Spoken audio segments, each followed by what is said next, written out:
اس کا تعارف مختلف انداز میں ہوتا ہے. قرآن ہی اللہ کی رسی ہے، صحابہ بھی اللہ کی رسی ہیں، تابعین بھی اللہ کی رسی ہیں، اولیاء کاملین بھی اللہ کی رسی ہیں. جس پر ساری امت کا اجماع ہو گیا اور جس نے ساری امت کو گمراہی سے بچا لیا اور حق کا امام بن گیا، وہ اللہ کی رسی نہ ہوا تو پھر کون ہوگا؟ وہ حبل اللہ نہ ہوا تو کون ہوگا؟ آئیے حبل اللہ، اللہ رب العالمین کی اس کامل رسی کی نظیر اور امت کے مسلم امام حضرت شاہ عبد العزیز محدث دہلوی رحمۃ اللہ علیہ اس بات کو ذکر کر رہے ہیں تفسیر عزیزی کے اندر کہ اگر سبب سے مدد مانگی جائے، نام لیا جائے سبب کا، نام لیا جائے سبب کا، اور نیت یہ ہو کہ تاثیر خدا کی ہے، سبب صرف اس مدد میں واسطہ بن رہا ہے، تو وہ مدد دراصل اللہ ہی سے مدد ہے، شرک نہیں ہے. اب عبارت میں پڑھتا ہوں تو جو رکھیے، ایاک نعبد و ایاک نستعین. وقت میرے پاس نہیں ہے موضوع کی طرف، ورنہ موضوع رہ جائے گا، ورنہ میں ایک موضوع انشاءاللہ دوسرا آ رہا ہے اس میں میں اس آیت کی بھی تفسیر کروں گا اور میں آپ کو بتاؤں گا کہ اس آیت کی بھی من مانی تفسیریں کی جاتی ہیں. ایاک نعبد و ایاک نستعین، ہم تیری ہی عبادت کرتے ہیں، تجھی سے مدد مانگتے ہیں. آپ ارشاد فرماتے ہیں کہ شیخ سفیان ثوری رحمۃ اللہ علیہ ایک روز نماز مغرب کی امامت کر رہے تھے. شاہ عبد العزیز محدث دہلوی لکھتے ہیں، ترجمہ بھی وادیوں نے خود کیا ہے، ٹھیک ہے، اور یہ کتاب چھپی ہے ایچ ایم سعید کمپنی، ادب منزل پاکستان چوک کراچی، صفحہ نمبر اس کا 229، آیت نمبر ایاک نعبد و ایاک نستعین کی تفسیر کر رہے ہیں شاہ عبد العزیز محدث دہلوی. میں نے دعویٰ پیش کر دیا، اس پر دلیل لا رہا ہوں، توجہ کے ساتھ سوال فرمائیے.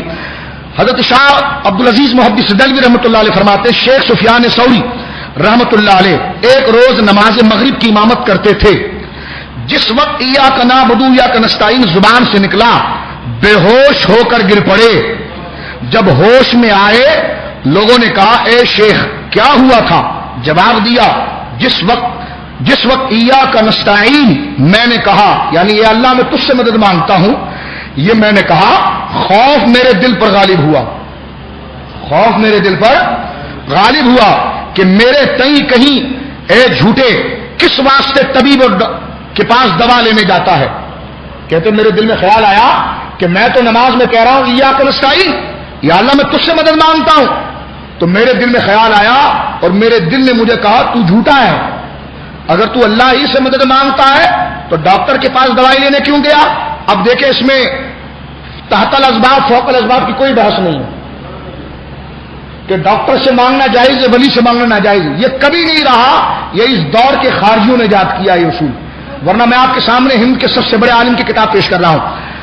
حضرت سفیان ثوری اس لیے گر گئے، شرم سے گر گئے، خوف خدا سے گر گئے، اور دل نے کہا تو جھوٹ بولتا ہے، اگر تو اللہ سے مدد مانگتا ہے تو طبیب سے دوا طلب کرتا ہے اور امیر سے روزی، حاکم حکیم داد و دوا دے، وہ مضمون آ رہا ہے ادھر کہ طبیب سے دوا طلب کرتا ہے اور امیر سے روزی اور بادشاہ سے مدد چاہتا ہے.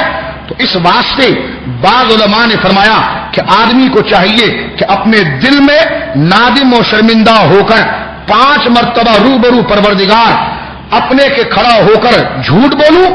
فرمایا یہ مجھ سے نہیں ہو سکتا. یہ واقعہ ختم ہوا. اب شاہ صاحب اس واقعے پہ جرح کرتے ہیں. اگر اس پر جرح نہ ہوتی تو ان کا نظریہ صحیح ہو جاتا کہ ڈاکٹر سے بھی مدد شرک ہے، جبکہ وہ خود بھی لیتے ہیں، کیونکہ دیکھیں قرآن نے کہا وَإِيَّاكَ نَسْتَعِينُ، ہم تیرے سے مدد مانگتے ہیں. اس میں تحت الاسباب فوق الاسباب امور عادی غیر عادی کوئی فرق نہیں ہے، ڈائریکٹ لفظ ہے ایاک نستعین، ہم تجھی سے مدد مانگتے ہیں. اور حضرت سفیان ثوری اتنے عظیم صوفی ہے کہ ان کی فکر یہ تھی کہ انہوں نے سارے اسباب ہی کو معطل کر دیا. انہوں نے کہا مر جاؤں گا لیکن کسی سے مدد نہیں مانگوں گا، یعنی وہ اپنی روح کو اتنا لے گئے کہ اسباب سے ہٹ گئے. شاہ عبد العزیز صاحب جرح کرتے، فرمایا سفیان ثوری نے صحیح نہیں کیا. یہ شاہ صاحب ہی کہہ سکتے تھے، ہم جیسا آدمی نہیں کہہ سکتا تھا. فرماتے لیکن یعنی شاہ سفیان ثوری تو اس لیے گر گئے نا کہ دل نے یہ کہا کہ تو کہتا ہے میں اللہ سے مدد مانگتا ہوں، اور یہاں پر تو ڈاکٹر کے پاس بھی جاتا ہے، تو بادشاہ کے پاس بھی جاتا ہے مدد لینے، اور تو لوگوں کے پاس امیر کے پاس بھی جاتا ہے روزی کے لیے، تو جھوٹا ہے. تجھے اللہ سے ہی مانگنا چاہیے. جیسا تبلیغی جماعت والے کہتے ہیں سب کچھ خدا سے ہونا، اپنے سے کچھ نہ ہونا. اگر یہ عقیدہ ٹھیک ہوتا تو حضرت سفیان ثوری کی بات دلیل تھی. ہم یہ کہتے ہیں سب کچھ خدا سے ہونا، بندے سے کچھ نہ ہوگا تبلیغی جماعت، تو ڈاکٹر کے پاس کیا کرنے گئے تھے آپ؟ اور کورٹ میں کرنے کے لیے کیا گئے تھے آپ؟ کہتا نہیں وہ تو ذرا کچھ حوالے سے جائز ہے. تو میں نے کہا ایاک نستعین میں آپ نے ہیلا کر لیا نا، آپ نے بھی من مانے انداز میں ایک چور دروازہ کھولا نا اس میں. تو جب آپ نے ایاک نستعین کی تعویل کر دی تو آیت اپنی قطعیات پر دلالت پر نہ رہی، وہ معول ہو گئی. اور جب اگر وہ معول ہو گئی تو اس سے شرک کا فتویٰ نہیں لگ سکتا. شرک کا فتویٰ بولیے نہیں لگ سکتا، اس لیے کہ وہ قطعی الثبوت اور قطعی الدلالت تمہارے معنی پر نہ رہی. قطعی الثبوت تو ہے لیکن اب قطعی الدلالت نہیں رہی، اس لیے کہ تم نے اس میں تعویل کر دی. جب تفسیر میں تعویل ہو جائے گی تو وہ قطعی نہیں رہتا دلالت کے اعتبار سے، وہ ضمنی ہو جاتا ہے. اور جو ضمنی ہو جاتا ہے اس سے شرک نہیں بیان کیا جا سکتا بلکہ اس سے زبان روکی جا سکتی ہے. تم تو امت پر شرک بیان کرتے ہو اور ایاک نعبد و ایاک نستعین میں تعویل کرتے ہو، یہ تو اس کا ایک علمی جواب ہے. لیکن شاہ صاحب اس کا کیا جواب دیتے ہیں؟ توجہ سنیے. فرماتے ہیں سفیان ثوری پر جناح کرتے ہوئے رضی اللہ تعالیٰ، کہتے ہیں لیکن شاہ صاحب ابھی آگے اپنی بات کر رہے ہیں. یہ کیا کہہ دیا سفیان ثوری کہ دل نے مجھے کہا تو جھوٹا ہے، ڈاکٹر کے پاس نہیں جانا. کیوں نہیں جانا؟ ڈاکٹر کے پاس جائیں گے اس لیے کہ اللہ نے اس کو سبب بنایا ہے، اللہ نے اس کو سبب بنایا. اب شاہ صاحب حضرت سفیان ثوری کے واقعے کو جو یہاں پر لائے ہیں، میں کہتا ہوں شاہ صاحب کی نگاہ ولایت نے اس چیز کو دیکھ لیا تھا کہ ایک فتنہ میرے ماننے والوں میں کھڑا ہوگا جو نام میرا لے گا لیکن ہوگا پکا شیطان. تو شاہ صاحب نے اس لیے، ورنہ یہ بات ہی نہ کرتے شاہ صاحب. سفیان ثوری کے واقعے کو لائیں تو ذہن میں کوئی مقصد ہوگا نا، یہ مقصد ہوگا کہ لوگوں کو الجھایا نہ جائے. اب آئیے کیا کہتے ہیں، فرماتے لیکن اس جگہ ایک امر کا جاننا ضروری ہے.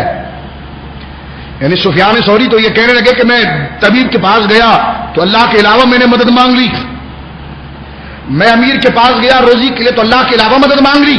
تو جھوٹا ہے، تو کیسے کہتا ہے ایاک نستعین؟ تو فرماتے لیکن اس جگہ اس امر کا جاننا ضروری ہے، وہ یہ کہ مطلق استعانت غیر سے حرام نہیں. بولیے سبحان اللہ. یہ شاہ عبد العزیز صاحب کے جملے ہیں. فرمایا مطلقاً غیر سے مدد مانگنا حرام نہیں، جبکہ یہ آیتیں پڑھ کے مطلقاً کہتے ہیں کسی سے بھی مدد مانگو شرک ہے. شاہ صاحب کہتے ہیں مطلقاً حرام نہیں، چند قید ہے، اگر اس کا لحاظ رکھا گیا تو عین توحید ہے، نہ رکھا گیا تو پھر حرام و شرک ہے. شاہ صاحب فرماتے ہیں کہ مطلقاً استعانت غیر سے حرام نہیں بلکہ اس طرح حرام ہے کہ استعانت چاہنے والا یعنی مدد چاہنے والا اسی شخص پر بھروسہ کرے اور یہ نہ سمجھے کہ حاجت کو پورا کرنے والا اللہ تعالیٰ ہے اور یہ شخص سبب ظاہری ہے.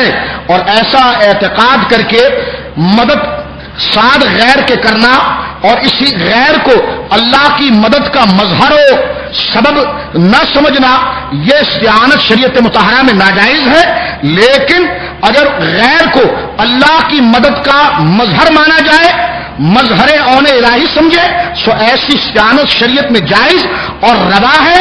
انبیاء اور اولیاء نے بھی اسی طرح استعانت غیر سے کی ہے اور حقیقت میں یہ مدد مانگنا غیر سے نہیں بلکہ خدا ہی سے ہے. یہ شاہ صاحب نے لکھ دیا. اب کیا مناظرہ اور کیا وہابیت اور کیا دیوبندیت اور کیا جماعت، آج پر فیصلہ کر لو، بات ختم ہو گئی. سمجھ رہے؟ شاہ صاحب نے یہ ذکر کیا کہ اگر جس سے مدد مانگی جا رہی، مطلقاً مدد مانگنا حرام نہیں ہے. ہاں اگر اسی پر بھروسہ کر لیا جائے کہ خدا چاہے نہ چاہے یہ کام کر دے گا تو یہ شرک ہے، بالکل ٹھیک ہے، بات سمجھ میں آتی ہے. لیکن فرماتے ہیں کہ غیر کو، اس دوسرے کو مظہر اون الہی، اللہ کی مدد کا ظاہر کرنے والا، بولیے سبحان اللہ، اللہ کی مدد کا ظاہر کرنے والا، اللہ کی مدد اس سے جاری ہوگی اگر اسے اللہ کی مدد کا ظاہر کرنے والا سمجھے، اسے اللہ کی مدد کا واسطہ اور وسیلہ سمجھے تو فرمایا ایسی مدد شریعت میں جائز، بلکہ انبیاء اور اولیاء نے خود ایسی مددیں مانگی ہیں غیر سے. اور حقیقت میں جو یہ میں غیر کر رہا ہوں نا، فرماتے یہ مدد غیر سے نہیں، یہ مدد تو خود خدا ہی سے ہے، کیونکہ مدد خدا سے ہے اور یہ سبب بن رہا ہے. کیا بن رہا ہے بولیے؟ درود پاک پڑھیے گا.